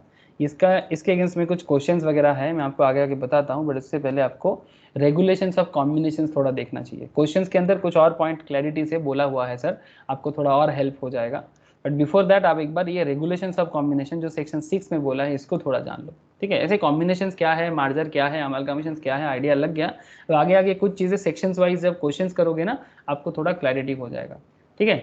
तो combinations of an appreciable adverse effect on combination is void, अगर कोई कॉम्बिनेशंस अप्रिशिएबल एडवर्स इफेक्ट डालते हैं इकोनॉमी में तो वो वॉइड है, सिंपल बात है सर। सेक्शन 6 सबसेक्शन 1 ये एकदम क्लियर कट आपको बताते हैं। No person or enterprise shall enter into a combination which causes or is likely to cause an appreciable adverse effect on competition within relevant market in India and such a combination shall be void। और ये combination क्या है, void है, cancel है, ठीक है। अगर ऐसा होता है तो आप कंपटीशन कमीशन को नोटिस कर दो, subject to CCI, notice to CCI, section 6 subsection 2, subject to provision contained in subsection 1, any person or enterprise who or which proposes to enter into a combinations may at his or his options give notice to the commissions in the form as may be specified and fee which may be determined by regulations disclosing the details of the proposed combinations within 7 days of approval of the proposal relating to merger and amalgamations referred to in clause C of the section 5 by the board of directors of the enterprise concerned with such merger or amalgamation as the case may be, and execution of any agreement or other document for acquisitions referred to in clause A of subsection section 5 और acquiring of control in clause, मतलब एक amalgamation का case है और एक acquiring का case है, दोनों केस को बता रहे हैं।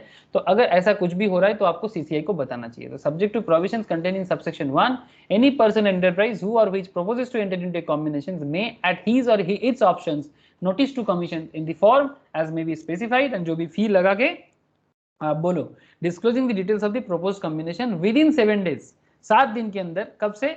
जब से आपको अप्रूवल मिलता है रिलेटिंग टू मर्जर अमलगमेशन। कहाँ से? बोर्ड ऑफ डायरेक्टर से और एंटरप्राइज कंसर्न से। Board of director enterprise concern से जैसे ही आपको मिलता है, कंपनी को विद इन 7 दिन के अंदर सीसीआई को बताना चाहिए। अब इफेक्टिव डेट ऑफ कॉम्बिनेशन क्या है? ठीक है, इफेक्टिव डेट ऑफ कॉम्बिनेशन क्या है? देखो, no combination shall come into effect. कब तक एक कॉम्बिनेशन इफेक्टिव नहीं होगा? ये very very important point sir. Combination तब तक इफेक्टिव नहीं होगा 210 days have passed from the day on which the notice has been given to the commission under subsection 2। जब से नोटिस दिया है तब से 210 दिन का टाइम मिलना चाहिए। 210 days have been passed from the day on which the notice has been given to commission under section 2 और the commission has passed order under section 31। ये अंडर सेक्शन 31 के बारे में आगे बात करेंगे सर, लेकिन now point is that no combination shall come into effect until 200 days past. जब तक 210 दिन निकल नहीं जाता तब तक ये कॉम्बिनेशन इफेक्टिव नहीं बनेगा। ये सेक्शन 2 सबसेक्शन 2A में बोला गया है। And which ever is earlier, ठीक है, मतलब बेसिकली ये विच एवर इज अर्लियर का कॉन्सेप्ट जो सेक्शन 31 के साथ और 210 दिन, ये दोनों में से जो पहले होगा उसको लिया जाएगा। सेक्शन 31 के केस अब आपको आगे चर्चा करूंगा सर, ठीक है। CCI to deal with combination. Now CCI क्या है? Competition Commission of India deal with combination. Section 6 subsection 3. The commission shall after receipt or notice under subsection 2 deal with such notice in accordance with the provisions contained in section 29, 30 and 31. ठीक है, तो ये मैं आपको क्या बोला कि अभी मैं आपको इसके बारे में बात करूंगा, ठीक है। तो ये 29, 30, 31 आगे का डिस्कशन है, सो इसलिए मैं थोड़ा सा इसको अभी स्किप कर रहा हूँ, बट आगे आगे मैं इसको फिर से आपको बताऊंगा। अच्छा, एग्जाम्शंस कब लग जाएगा? The provision of the section shall not apply. ये जो भी कॉम्बिनेशंस का एग्जाम्शंस है, exemptions of section 6 subsection 4 the provision of the section shall not apply to share subscriptions, financing facility, ठीक है, अगर कोई शेयर सब्सक्राइब कर रहा है, कोई फाइनेंसिंग फैसिलिटी किसी को दे रहा है, any acquisitions by a public financial institutions, foreign institutional investors, bank and venture capital fund, मतलब एक कंपनी दूसरे कंपनी का शेयर खरीद रहा है, सिंपल बात है सर, शेयर बाई कर रहा है, मतलब शेयर सब्सक्राइब कर रहा है, फाइनेंसिंग फैसिलिटीज लोन वगैरह दे रहा है, या फिर कोई पीएफआई है, पब्लिक फाइनेंस इंस्टीट्यूशन से कंपनी को लोन प्रोवाइड कर रहा है, एफआईआई है, फॉरेन इंस्टीट्यूशनल इन्वेस्टर्स है, म्यूचुअल फंड के थ्रू से इन्वेस्ट कर रहा है, कोई बैंक है लोन प्रोवाइड कर रहा है, कोई वेंचर कैपिटल है कंपनी पे इन्वेस्ट कर रहा है, इनके केस में ये बात नहीं बनता, ठीक है। इसको आप एक्विजिशन या फिर मार्जर नहीं बोलोगे।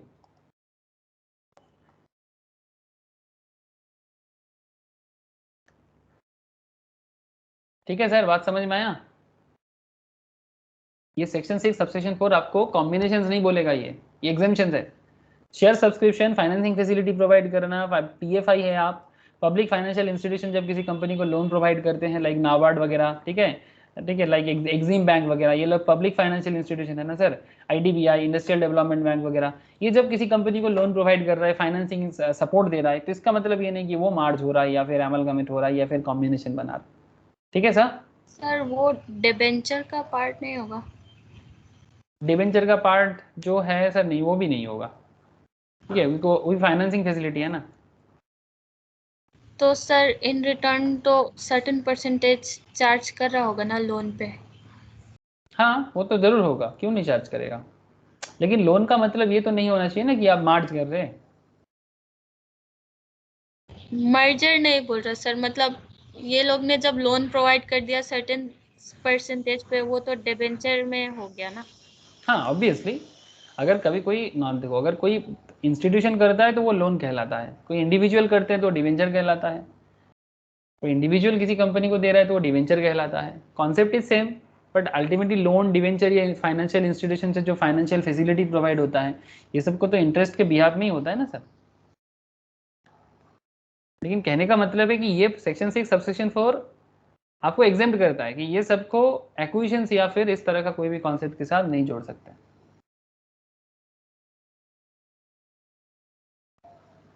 हाँ ज्योति, बोलो क्या डाउट है?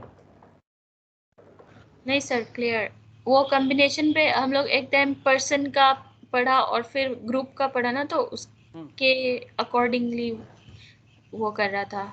नहीं, पर्सन पर्सन आप कंट्रोल करो, आप ग्रुप कभी करो, ठीक है, लेकिन ग्रुप कंट्रोल करके बिजनेस में कंट्रोलिंग आ जाए तो वो आपका एक्विजिशन हो सकता है। लेकिन इसमें क्या क्या छूट दिया है? Share subscription, financing facility, acquisitions by public financial institutions, foreign institutional investors, bank, venture capital, इसको एग्जाम्प्ट कर दिया। Okay sir.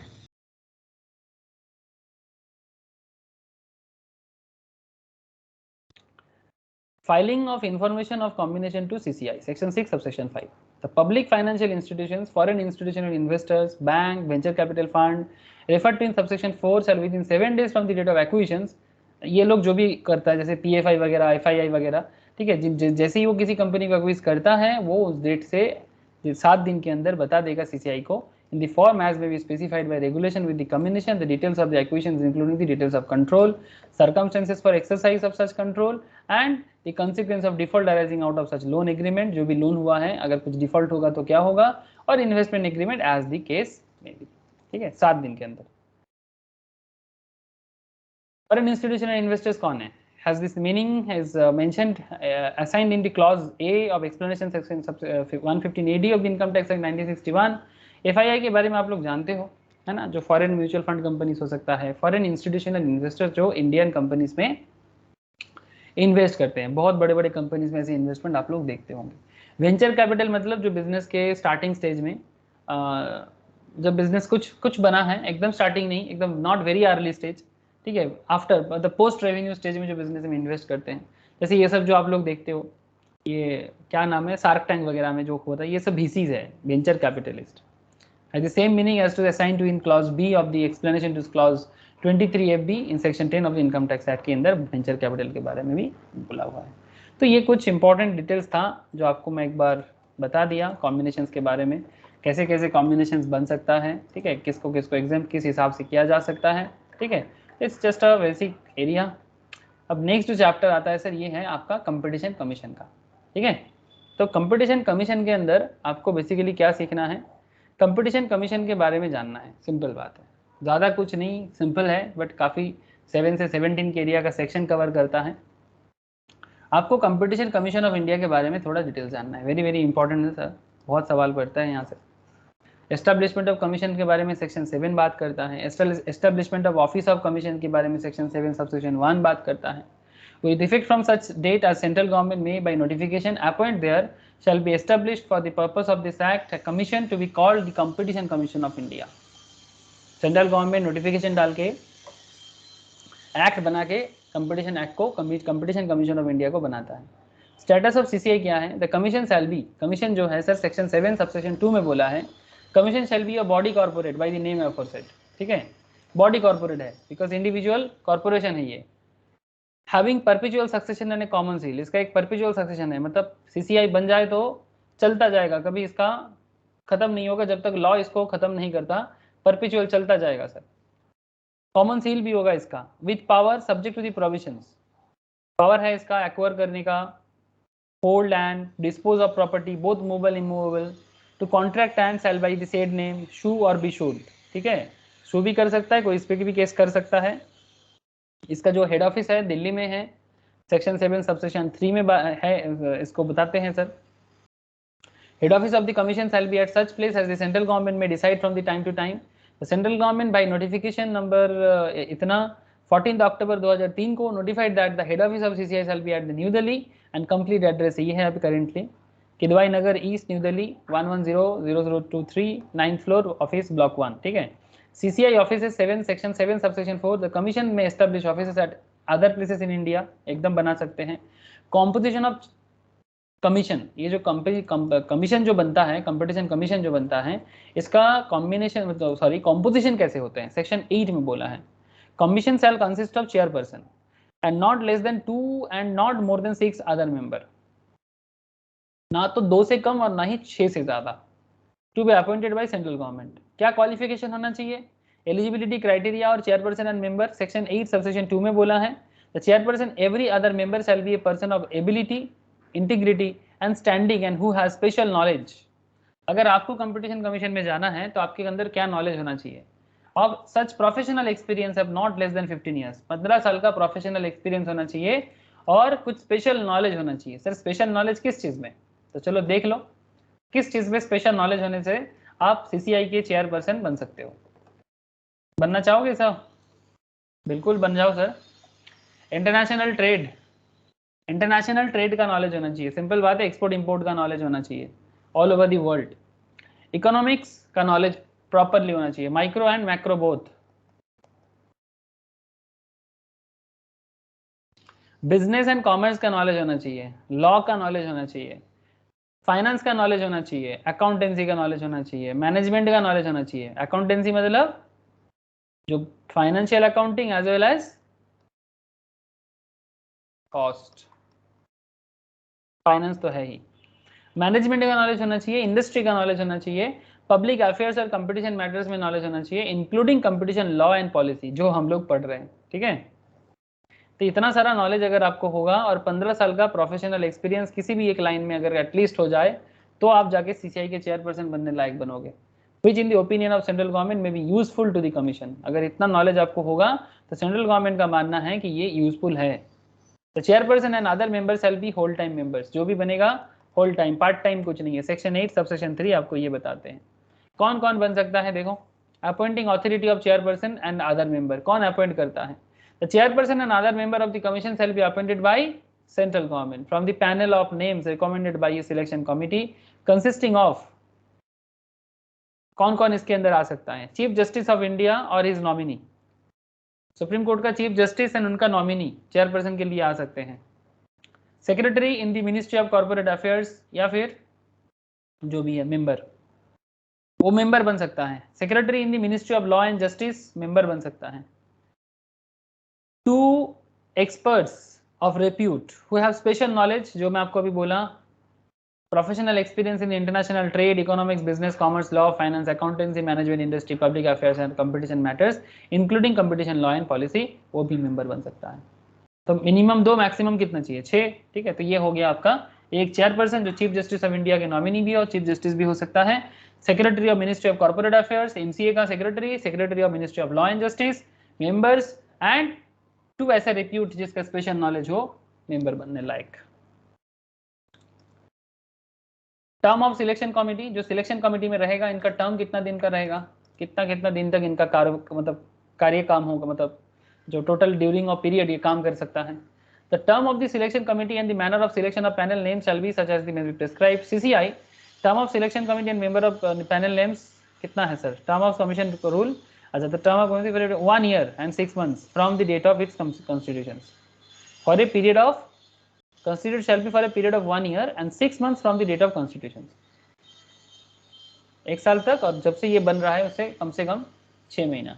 1 year and 6 months, 1.5 साल। ठीक है, 1 साल एंड 6 महीना, मतलब 1.5 साल तक का काम चलेगा। Manner of selection of panel names, rule 4 में बोला है कि किस तरह से इनको सिलेक्ट किया जाता है। ठीक है, ये सब आपको थोड़ा सा पढ़ना पड़ेगा सर, मैं आपको इतना बोलूँगा, थोड़ा याद भी रखना पड़ेगा। Wherever any vacancy of chairperson or other member of commission exists, or as and when such vacancy arises as is likely to arise, the central government may make a reference to the committee को बताएगा in respect of such vacancy and vacancies of recommendation or panel of names. The committee shall advise its own procedure for selecting the person for inclusion in the panel of names and recommended for appointed as a chairperson or a member of the commission.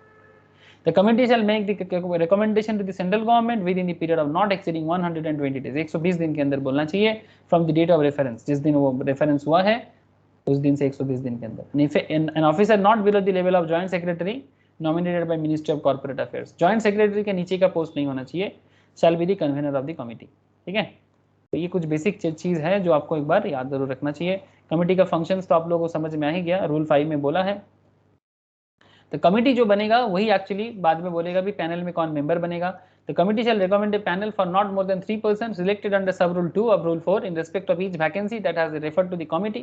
The committee shall review the appointments made the Competition Commission of India before the commencement of these rules and make appropriate recommendations in respect of such appointment। मतलब किसको appoint किया जाएगा नहीं जाएगा सब कुछ committee बताएगा। तो कमिटी करेगा अपॉइंटमेंट का काम, जो नॉर्मल किसी भी संगठन में होता है। किसी भी संगठन में सेम काइंड ऑफ कॉन्सेप्ट होता है, थोड़ा कॉमन सेंस लगाओगे, अगर थोड़ा पार्टी पॉलिटिक्स का नॉलेज किसी को है तो वो भी अच्छा, उसको भी अच्छे से समझ में आ जाएगा, या कोई स्पोर्ट्स टीम के साथ कभी कहीं रहे होंगे तो भी समझ में आ जाएगा, किसी क्लब में रहे होंगे तो भी समझ में आ जाएगा। It's like that.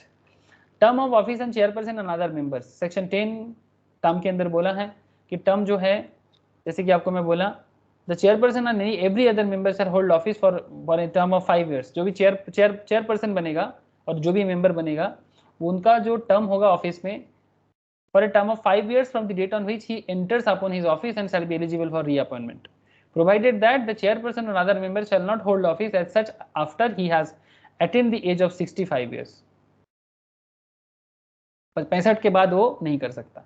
Vacancy due to resignation और रिमूवल, अगर रेजिग्नेशन कोई दे रहा है या रिमूव किया जा रहा है तो उसके अगेंस्ट में वैकेंसी को फुलफिल किया जाएगा, ठीक है। ओथ लिया जाएगा सेक्शन 10 सबसेक्शन 3 के तहत। Chairperson and every other member shall before entering upon his office make and subscribe to an oath.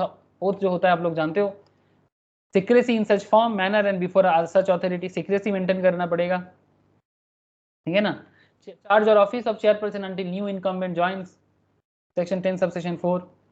Absence of chairperson, अगर चेयरपर्सन नहीं रहेगा तो when chairperson is unable to discharge his functions owing to absence, illness or any other cause, the senior most member shall discharge the function of the chairperson। जो भी senior most member होगा वो उस particular functions को निभाएगा, ठीक है। ये सब कुछ कॉमन सेंस का चीज है, ठीक है।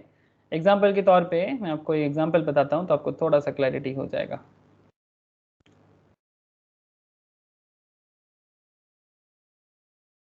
सर समझ में आ रहा है ना? हेलो,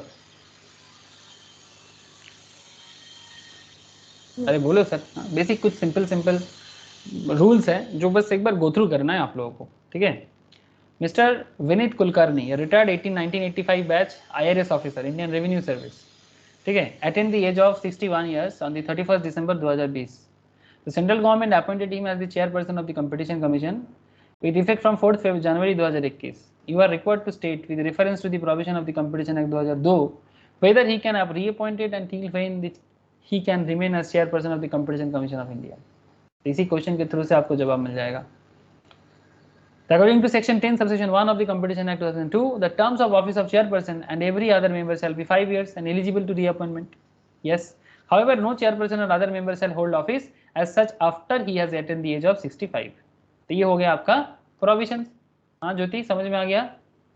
रोशनी, कैसे लिखना होता है? आप लोग कई बार मुझे सवाल करते रहते हो, सर लिखना कैसे है? सर पहले प्रोविजन लिखना है। ये जो क्वेश्चन था इसका प्रोविजन था ये, तो पहले प्रोविजन को लिखो। तो प्रोविजन लिख दिया, अब फिर केस लिखो। जो केस है, mister Kulkarni appointed as the chairperson of the competition, थोड़ा लिख के प्रैक्टिस कीजिएगा। Mister Kulkarni appointed as the chairperson of the competition commission of India can assume the office either for 5 years from the date of appointment or till the attainment of age of 65, whichever is earlier. Since Mr. Kulkarni shall attain the age of 65 as on 31st December 2024 हमारे case के हिसाब से, prior to completion of 5 years from his appointment, hence he will be vacate the office from on 31st December 2024. तो 31st December 2024 में उसको office खाली करना होगा। Since he already attained the age 65, hence he cannot be reappointed. बोलो sir, समझ में आ गया? बस रूल्स रेगुलेशंस जानोगे तो प्रोविजंस को लिखोगे, केस को लिखोगे और फिर कंक्लूजन में जवाब दोगे। 3 स्टेज में जवाब होता है, फर्स्ट, सेकेंड, थर्ड। क्लियर है? सर हाँ बोलो सर। मतलब प्रोविजन सिंपल करके अगर लिखने के लिए, मतलब याद करने के लिए लिखने से कैसे लिखेगा कि मतलब 65 इयर्स हो गया तो और रीअपॉइंट नहीं हो सकता? ऑब्वियसली सेक्शन देने मत भूलना, सेक्शन देना है आपको। सेक्शन अगर इस यूज नहीं करोगे मुश्किल में, मतलब अकॉर्डिंग टू किस सेक्शन, किसके बेसिस में बोल रहे हो, ठीक है, किसके बेसिस में बोल रहे हो। मैं एक चीज़ क्या बोलता हूँ कि अगर आपको सेक्शन याद नहीं रहता तो गलत सेक्शन मत लिखिए, लेकिन सेक्शन ना लिखने से मार्क्स काटेगा, ये मैं आपको पहले ही बोल देता हूँ। मतलब एक्चुअली आपको मार्क्स मिलेगा भी नहीं शायद, लेकिन अगर आप गलत सेक्शन लिखोगे तो बहुत शायद कभी अगर थोड़ा लूज पेपर चेकिंग हो, कम सेक्शन नहीं लिखोगे पर मैटर लिखोगे तो कम से कम 3 की जगह 1 मार्क्स दे दिया, लेकिन गलत सेक्शन लिखोगे तो पूरा काट देगा, ठीक है। इसलिए बोलता हूँ गलत से कोशिश पूरा करना कि सेक्शन वाइज लिखने का, बट अगर सेक्शन भूल जाते हो तो गलत मत लिखिए, रेलिवेंट सेक्शन लिखिए, बट कम से कम मार्क्स मिलने का कुछ जगह मिल जाए, ठीक है। इसका मतलब ये नहीं कि आपको मैं सेक्शन স্যার অনেক সময় স্যার সাব সেকশনটা মনে থাকে না, তো মেন সেকশনটা শুধু লিখলে কি হয় না স্যার? हाँ लिख सकते हो, ठीक है, लिख सकते हो, बट सब सेक्शन हो सके तो कोशिश करना, ठीक है, अगर अच्छा मार्क्स कैरी करना है तो। बट ठीक है, इन दैट केस आप मेन सिर्फ एक सेक्शन, सेक्शन 10 ही बोल सकते हो, उसमें भी उतना दिक्कत नहीं है, बट ट्राई कि आप पूरा लिखो। मैं आपको ये ऑप्शन देना नहीं चाहता, बिकॉज देखो इंस्टीट्यूट अब चार्टर्ड हो, इंस्टीट्यूट ऑफ कंपनी हो, मतलब ICSI हो या ICMA हो, जो भी हो, ये नेशनल लेवल एग्जाम कॉन्डक्ट करता है। आप लोगों का कंपटीशन बहुत हाई है सर, ठीक है। सो आप लोग प्लीज़ चांस मत छोड़िए, मतलब चांस क्यों देंगे आप लोग कोई ऐसे तो नहीं ना स्कूल का एग्जाम दे रहे हो या कॉलेज का एग्जाम दे रहे हो, it's all India level exam, तो आपका परफॉर्मेंस भी ऑल इंडिया लेवल का हो तो बेहतर होना चाहिए सर, बस that is my simple advice. कई बार किस्मत किसी का अच्छा होता है, वो थोड़ा कम लिख के भी निकल जाते हैं, वो अलग बात, वो थोड़ा बहुत कभी कभी होता है, 3 साल 4 साल में एक आध बार ऐसा होता है। Resignation, removal and suspension of chairperson and other member, इसमें पूरा रेजिग्नेशन का डिटेल्स है, ठीक है। रेजिग्नेशन देने के लिए क्या है, removal of chairperson member of central government, इसका सैलरी कितना होता है जानते हो?